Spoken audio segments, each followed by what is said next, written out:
is bother people here so much in United States when we call men and women to the other role. Like, you do the role of the man, I do the role of the woman. Now, I do the role of the man, you do the role of the woman. Why this is make them so uncomfortable? Because here in the United States, we come from really a feminist culture, more feminist culture. Tenemos que ver que no nos mueva la mesa, ¿ves? Sí. That's important. That we come from, at least we believe that we come from a culture of feminism. Well, you know, maybe it's even No, it's hay even muy machismo no. acá, It's hay better mucho to say machismo. better to say this, that I came to Argentina as a contact dancer, and Yes. I taught in the State School of Contemporary Dance. And I think it was me, personally, rather than a cultural thing. It was me personally expressing that I was uncomfortable with assigning the roles of lead and follow to men and women, because in my culture of dance, everybody did everything. We were dancing contact improvisation. You would go on top of me and I would go on top of you. You would have to lift me and I would have to lift you. The dismount of any form, it didn't matter. It didn't matter. Two men could dance together, two women could dance together. So when all of a sudden I was faced with a culture of lead and follow, and I knew from the beginning that I wanted to learn both roles, and then they told me the stories. You're faced with the culture of men and women. Because Argentinians, when we heard the word follow, for me, doesn't make sense, because I never felt that I was following.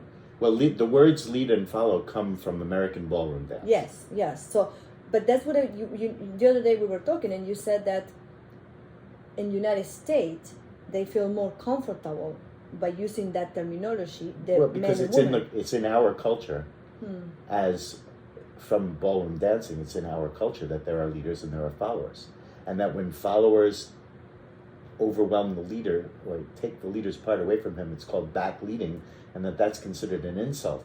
And a woman who back leads is a bad dancer, whereas I've come to believe that a woman who back leads well, the man doesn't know she's doing it. No, and actually you are really represented what the woman role does. The woman role, if we call responded, right, is actually back leading. How the other will understand if you don't have the ability of leading back? Right, and I say that back leading is the highest skill in the dance. I think so. And so when you guys come, Fernanda, Lorena, the various Argentine women who come here to teach, I notice that when you teach a private lesson, or when you're demonstrating in front of the class, and you're with a man, you fix him. Without thinking, I'm not even talking about the part of the lesson that you're teaching. I'm just saying that I watch you interact with someone who doesn't know as much as you do, and you just adjust them and fix them. And then I say to myself, God, I wish you would do that with me when you dance with me. But a lot of the people, and this is one of the reasons why we are having a good time together, because you do that.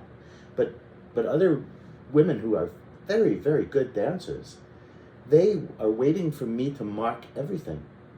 And to finish everything. That's another important thing. Is like start and finish. What is and when the dance of the other role, in this case represented by women traditionally, when is that the dance happen for them? If you move them, if you fix them, if you tell what step to do, when to do it, and which music, how to finish, when my dance happen? Right, I agree. For me, now years and years and years in this process, we had no guides. You know what I mean? We had to discover all of this for ourselves in the new generation, because the old generation was so fixed in their vision. But you know something very interesting that just appeared to me. I've been seeing more and more and more and more, even on the social media, and even myself going to different communities in United States, outside United States, and I would say even in Argentina. I see more and more women leading to other women, not necessarily so much to a man, but just to the other woman. And my question is, what is this phenomenon? What is this happening? So I ask, colleagues of mine, I ask students, So the answers are varied. Some of them, they said, I am tired of being sitting at the milonga because it's more women than men, and I want to dance. So I started leading, and so I can dance. Some others, like professionals who I'm sure they go to milongas and they might be asked to dance, I wanted to have my own voice. I want to be more expressive. I don't want to have to deal with a man tell me what to do, you know? And I was shocking because I don't think because of all these answers, I got to the point that we understood that we don't have voice. And I never had that sensation. I never started leading because I didn't have voice. Well, I have another perspective on this. So I think about being a man. Okay. And that is that we live in a world of male dominance out of balance. Mm-hmm. Male energy out of balance. Mm-hmm. And when I look at the situation that you're describing, of course, it's women who would break the mold and start dancing with each other and be comfortable with that in a mixed setting. Men dancing with other men is going to be the hardest thing to change. Because men don't grow up, at least in our culture in North America, men don't grow up in networks of support of each other. The closest thing that men come to supporting each other is that they play sports on a team where their group is trying to beat the other group, and you have to be better than the other group, and then there's competition within your own group. Men are not brought up to exchange feelings with other men, or to feel or to share their fears or anything like that. So in the dance world, the last thing that's going to happen that's going to create more openness and more learning and more evolution in our dance world is when men relax and are able to dance both roles. And that's how men will get better at the men's role. And the problem, I think, for the women is not just that they sit alone at the dance, but that so many of the men they dance with are not worthy. And so they just are tired. But also, they don't, this is one of the reasons. I had this answer as well. But my point is something more than that. I think we didn't understood that when we are in a role of the represented as a woman with a male, we are not taking the dance in a way this role, my role, should have a space of participation. And I think that's been never saying. And then you get to the point that you work with young people who they learn it like that. And I see a professional, beautiful female dancer with professional dancers being treated like they don't know how to dance. And they have so much technique in their body. They have so much, because I know them as a people. But you have described to me that when it's a woman leading such a woman, they do the same thing. They do the same thing. So this is what I'm saying. When I say male energy out of balance, that includes the women trying to be men. Exactly. So, and I don't want to be. It's not, my point is not to criticize that. My point is not to offend anyone. My point by saying that is to open the eyes. You're trying to point. You point the way to better dance. It doesn't matter if you're going to lead or going to follow. The dance is equally powerful. When I dance with a male, I try to find my voice. Of course, it's very hard because it's never a space. Not all the time. I've been lucky to be with partners that they give me the space. But they give me the space because I understood for day one that I'm not following anyone. I'm dancing with someone. And when that doesn't happen, my body is working hard to find that space. I don't want to compete with my partner. I want to interact with my partner. I don't want to have them dancing my dance or I'm dancing their dance. I want to dance that is happening because we both understand that my leader is so clear where he is, that he's given me that power. And I have to know what to do with that. How can I find that Tao, that what I'm saying, fundamental, is because I've been dancing with women recently who they lead me, and they are less powerful because sometimes males physical they're stronger, but there are no difference in terms of control. And they do it they don't know. Well, again, the most subtle things about dancing are when we are back leading if we're a follower, or when we're front following if we're a leader, where you understand the responsibilities of the other role perhaps better than they do, and you're able to save them, to help them produce their part a little bit better than they might have been able to do without you. And that's, I believe that's when we have these fantastic experiences dancing that are epiphanous. They take us to another place. You remember these dances that you had with somebody. And the expression we talked about in English, which is the whole is greater than the sum of its parts. Yes. And so the thing that happens between us is fabulous. And that is best when I don't take over your part to the point that you can tell I'm doing it. Yes. Where I just offer just enough help that you feel better about yourself. And that can go either way. The follower can help the leader, or the leader can help the follower. But you are, and again, this goes back to shared proprioception. We are living with a consciousness, with a perception inside of each other's body. Yes, but Danny, I realized this in order to be able to talk to a male, right, or even today to a female who lead. 10 years ago, well, it's not that much, when I started leading.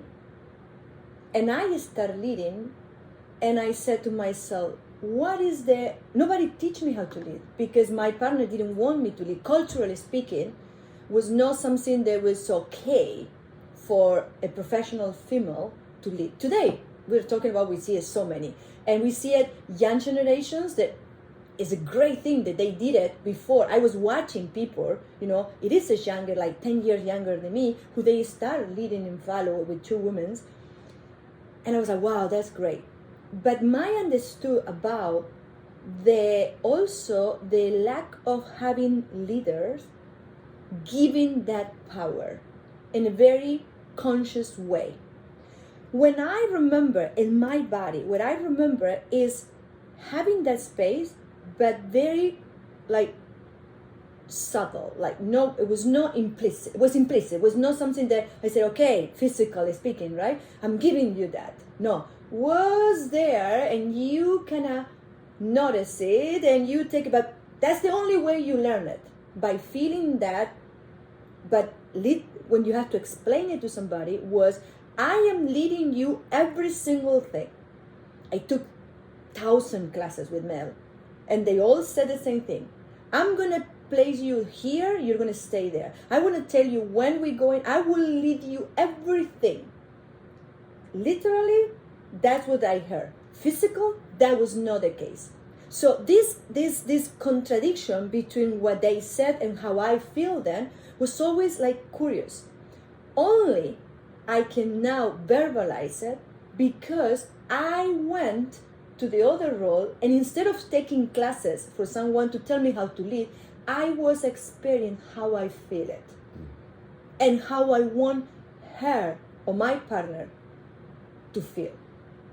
So, but only because I went to the other role. So now the funny thing is, I'm dancing with someone and he's not listening or he's not waiting. I was like, hey, and I can talk about it because if he asks me how, when, I can turn around and say like that. Yeah. Because I embody that. So it's a beautiful way and it's a beautiful way of even to ask for something that is not just when I have women to say, oh, I didn't have a good time. Okay, what do you need to do to make that man or that leader listen to you? Why you didn't have a good time? How much you put it into the table? You understand what I said? And the other only way you can do that is by experience. not Well, I by think demanding it's- or asking, make me feel. You It's know, so important. feel it yourself. It's so important what you just said about that the voice, which was a male voice that taught us how to tango in the 1980s, was telling us that the woman was submissive to the male, that the leader would design everything and that the follower would answer with exactly what the leader wanted. But the actual experience of dancing with these followers, with these women in Argentina, was a completely different experience because they were confident and they knew what they wanted and they knew what they were supposed to do and they would do it anyway. And if you look at the older women, I have footage in my archive of the older Argentine couples in the 1980s dancing in the milonga. There's such And a presence. one of the most common things was that the woman would take this hand Yes, just stop it. like that, you know what I mean? And you watch these women and they had a hold of their man. Yes. And what they were doing was they were helping him Back succeed. leading, telling, yeah. So now we don't need that because being so many dancers, I don't mean tangueras, I mean dancers who have way more mechanics in the body or body awareness in terms of, these women were tangueras, were people who learn how to dance tango. Well, but when I teach men how to follow, yeah, I want them to learn how to do that. Yes, Even but what if I said, it's not necessarily how they're going to I dance said well. today we have other tools that not necessarily we can block it. I can teach my women to say, put more weight on your hips or go use the gravity, the weight of your body and use your arms to express that. Because that's for me is evolution. Is not to change or kill things, is to do it better. Well, but I heard you were complaining that when men tried to follow, that they went completely left because they're still listening to the male voice that says when you follow, you must surrender. Yes. So again, my strategy with them is to teach the men who are learning how to follow the power of the follower's part. That from the follower's part, she can fix him. Yes. And then all of a sudden, you realize that when you're leading, you like it when somebody fixes you. When somebody is part of the dance. Yeah. It's not necessary. Yes, fix it is. We talk about it in different ways. But when we embrace, and you say something like, okay, wait, don't go yet. We're going to feel each other first. Find each other first. Find each other. You say that. I say, fix me. That the girl is responsible for the relationship and the boy is responsible for the sequence. Yes. For me now I see it's like I want both to be equally responsible. But in order to do that, they need to understand responsible of what. Yeah. Right. You said to the sequence, I think we each have different responsibilities. Exactly. So, but we should have one in common thing. It's like, if I choose to dance with you and you agree to dance with me, together. Together. It's one like thing first together. One thing we're going to do is do it together. Yes. So when I had this, I have a lot of followers who come in after taking classes with male leaders, and they all said, I said, okay, I want you to help me. They come to me and said, I want you to help me because my teacher, who is a male teacher, professional and very well known, blah blah blah, thinking that I'm anticipated, thinking that I don't wait for him, thinking that I am too light, too heavy. It's like what I say to those women is, he cannot know. Yes, you just have to be subtle enough that he believes that he did it. Yes, what I said to them is like, if he has to point it out, that is something they are not doing right, because how can I anticipate it if you lead through my body? But if you lead away from my body, I'm going to chase you. So I'm guessing sometimes I'm going to be right on time, sometimes I'm going to be ahead of you. But if you go through my body and I'm receiving that, I don't find a way of anticipation because I'm moving through you. So are a lot of things that we didn't talk about it. And we still reinforcing these ideas as far away of the essence of being together.